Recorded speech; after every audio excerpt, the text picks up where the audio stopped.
Sgt. Pepper's Lonely Hearts Club Band by the Beatles. Over the years, much has been written and opined on about this most iconic of album sleeves. But what about the signwriting? Who painted it? How was it painted? Well, let's find out together, and I hope you will enjoy the show.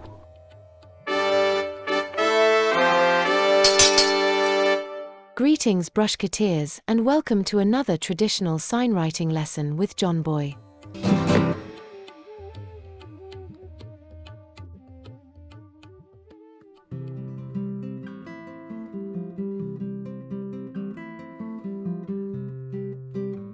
What about you?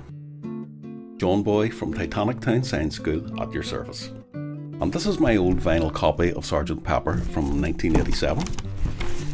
But while the rest of the world was playing Where's Wally with the front cover, I was focused on that 2.5-inch circle near the centre that shows one of the most famous examples of this most noble craft of signwriting. Originally hand painted by fairground artist Joe F. Grave, of whom we know precious little else about, it is a fine example of lettering and design. But why should you take my word for how it was originally produced over the plethora of other attempts at replication dotted around this platform? Well, I'll tell you why. Because I speak from over 40 years as a time-served professional signwriter, with extensive experience in all the decorative methods that were used by the original artist on this drumhead. We are lucky enough to have some really good photographs from when the original drumhead was sold at auction recently. So, working from a printed copy from the auction house website, I first divide my working area into 4 quadrants. I can then scale up the approximate lettering dimensions from my printout. Using my chalk line as a compass, I mark the arced upper and lower baselines for the main lettering. I am marking with dashed lines for easier removal. Next, I strike lines for the horizontal text either side of the horizontal centre. I add a few more reference lines for ease of viewing,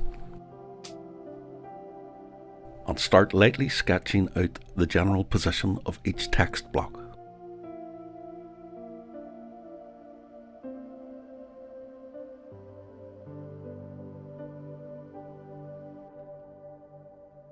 This fanning scrollwork can initially appear quite complicated, but remember the 4 quadrants. I only need to worry about one of these for now. I simply fold the printout into 4 and all of a sudden things seem a lot simpler. I can now easily sketch 1/4 of the design, which can then be mirrored and rotated as required. With tracing paper, I make a copy of this quadrant. I rub blue chalk onto both sides of the paper to allow image transfer.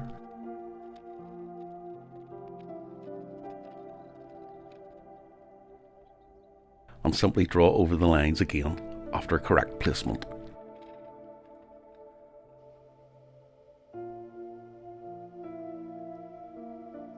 I can now redefine the design with the Chinograph pencil if required.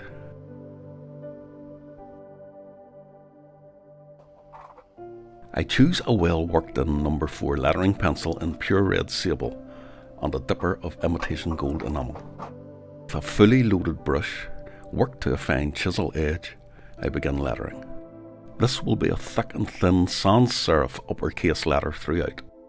I won't be trying to create a carbon copy of the original, but rather endeavouring to capture its original zeitgeist.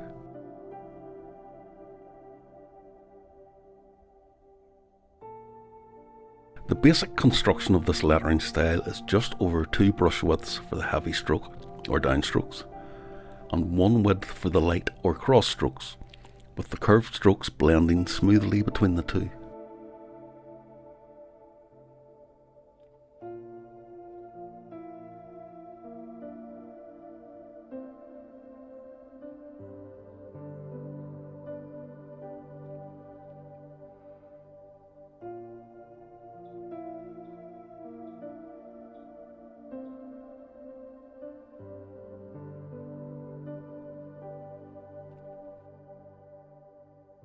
As you will notice, I have not drawn the lettering out with any degree of accuracy, and this is how all real signwriters approach the majority of similar size lettering. The basic letter extremities are roughly sketched and the brush does the rest. No need for accurate pre-drawing of every single stroke width. A properly worked in chisel writer with careful application will quite literally save the signwriter many hours on a working day. Like all real signwriters, the original craftsman shows certain lettering idiosyncrasies and nuances, which read like handwriting recognition to other professionally trained signwriters. These will be addressed as we go along. The first of these is the curious use of a semicolon with the abbreviation for sergeant, rather than the more common single dot or indeed a dash on the baseline. I found its usage strange to say the least, but I have just recently happened upon a similar abbreviated application in a Victorian era publication, so it's not unheard of. By the time I get 3 or 4 letters into the job, I am a lot more comfortable with the lettering style and how the brush, paint and substrate are interacting with each other. I constantly refer to my printed reference, and I am also constantly assessing and re-evaluating with every letter. It is important to note that the spacing between the letters is every bit, if not more, important than the letter forms themselves, for a balanced look and easy legibility. So, with the first letter R, I must address another anomaly, i.e., that of its skinny leg. Now this should never be done, as the leg of an R is technically a defining downstroke and as such should not be treated as a secondary cross-stroke. And whilst here I have beefed it up slightly, allowing it to become slightly less of an issue, by the time an outline and drop shadow is added to this main text, its weakness as a defining stroke will become not so much of an issue. The next anomaly is apparent right next to this R, with the apostrophe, which should indicate possession, being most noticeable by its absence. It never ceases to amaze me how many people, signwriters included, have such little grasp of the humble apostrophe and its correct placement. It should not be used as a plural. And this brings us to yet another anomaly, that is the upside down S's. Obviously this could be justified by the natural fanning out of the design as a whole from a central point of origin. This, however, will also become a moot point later in the video. Note that I am not doing the top heavy S's here.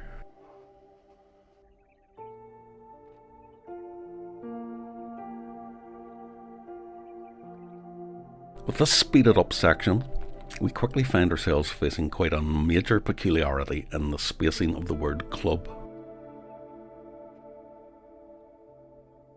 The gap between CL and UB makes it look like 2 separate sets of characters, and I am only too aware of the fondness for conspiracy theories in certain Beatles fandoms.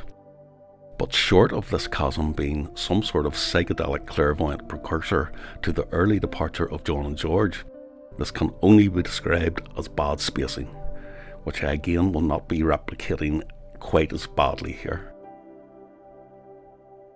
Just a quick caveat here, to those who may feel the need to jump the gun and possibly miss the point of these critiques.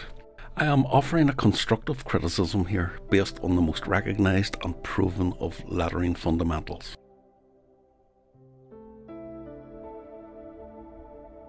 In addition, my observations in no way affect my enduring admiration for what little I know of the work of Joe F. Grave. In fact, I and many other professional signwriters have always held a certain amount of subdued envy for the freedom of expression and experimentation permitted to the fairground artist.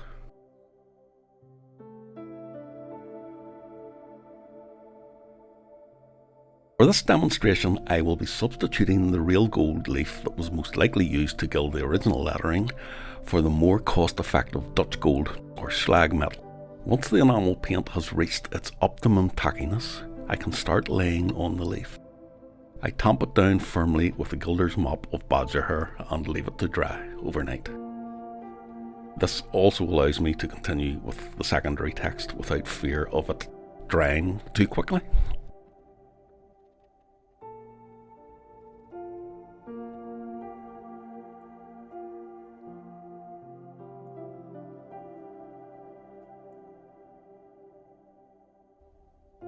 With this horizontal text, it is a slightly more condensed version of the main text, and the letter construction is approached in a very similar fashion. I generally use regular enamel rather than dedicated gold size.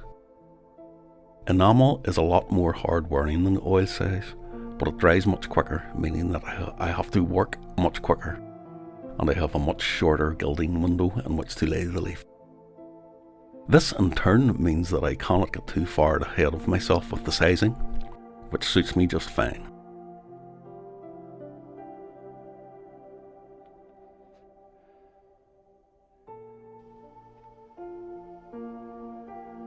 And just like that, I find myself confronted with another anomaly, this time with a letter Y that is clearly back to front. Is this merely a mistake or a trademark of the original artist? Or could it be something deeper? Is its backward facing position some type of ancient mystical code that when deciphered actually reads as "Paul has been dead for ages" on it?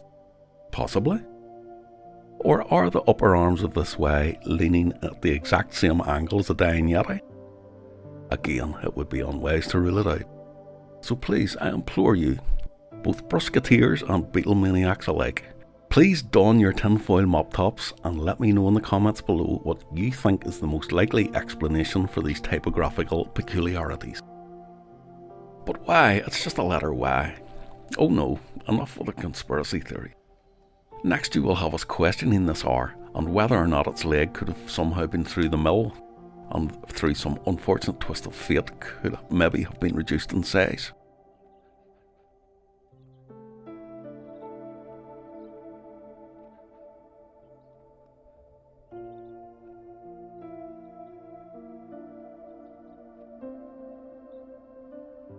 And as we can see on the original, this line of horizontal text is concluded with yet another upside down letter S. But again, I have little desire to replicate this feature on my version. And before we descend any further down the conspiracy rabbit hole, I would just like to clarify that I personally believe that the majority of the aforementioned anomalies are most likely nothing more sinister than the personal style of the original artist, and a hangover from the Art Deco period when certain top-heavy letters became quite fashionable.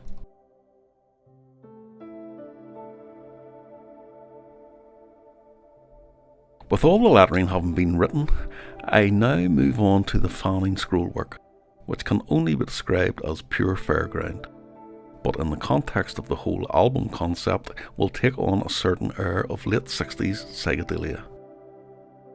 I concentrate on the sections that will be gilded with the gold for now, so that it can be gilded along with the horizontal text that has just been written.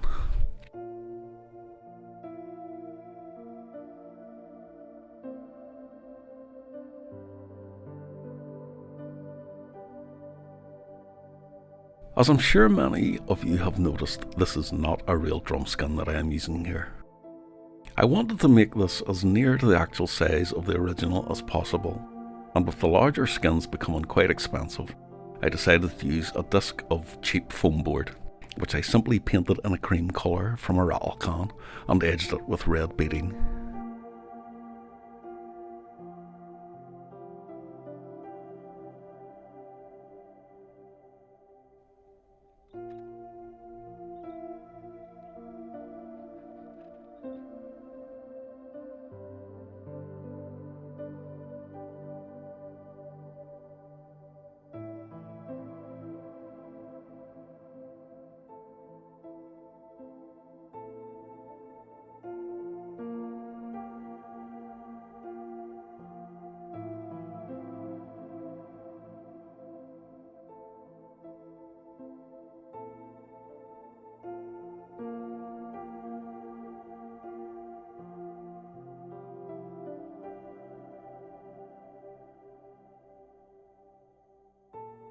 As for my usage of imitation gold leaf, in addition to the previously mentioned cost concerns, I have had this stuff lying about for years and I've been just trying to use it up. By the way, compared to real gold leaf, imitation gold is horrible stuff to use, and I wouldn't really recommend it for most applications.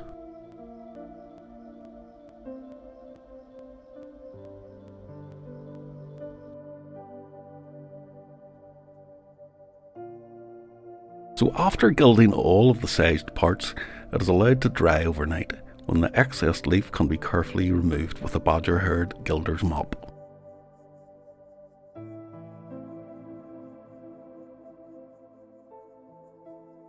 Note the circular motion, which reduces the risk of tearing into the leaf.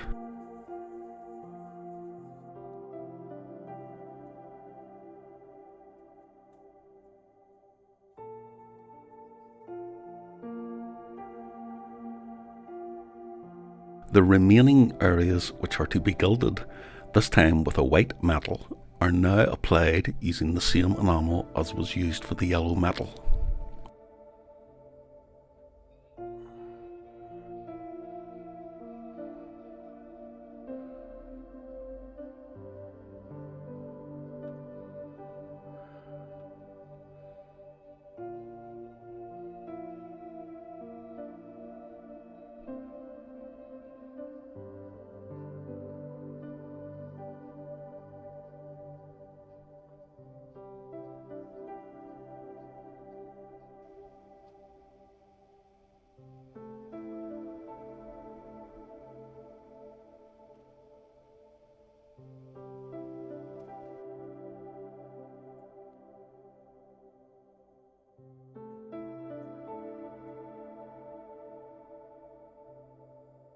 And once this has been allowed to become tacky, can then be gilded with aluminium leaf. Aluminium leaf is also relatively inexpensive compared to real silver, or even palladium leaf, and will have zero risk of unsightly tarnishing. The process for this gilding is exactly the same as before.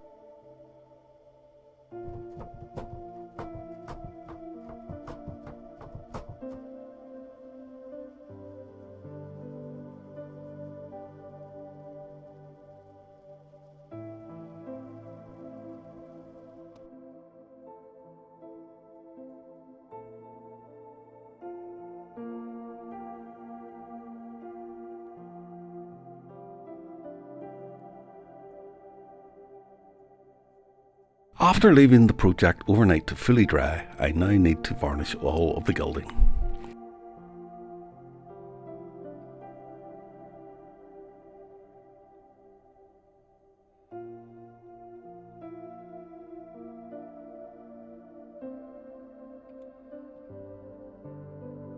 As well as protecting it and preventing any oxidation of the metals, the varnish will also make the outline process easier to complete.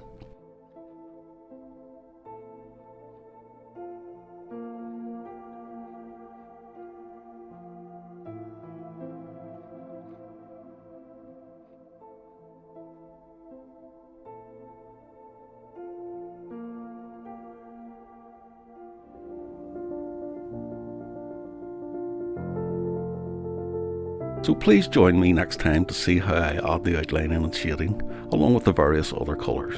You never know, you might just learn something.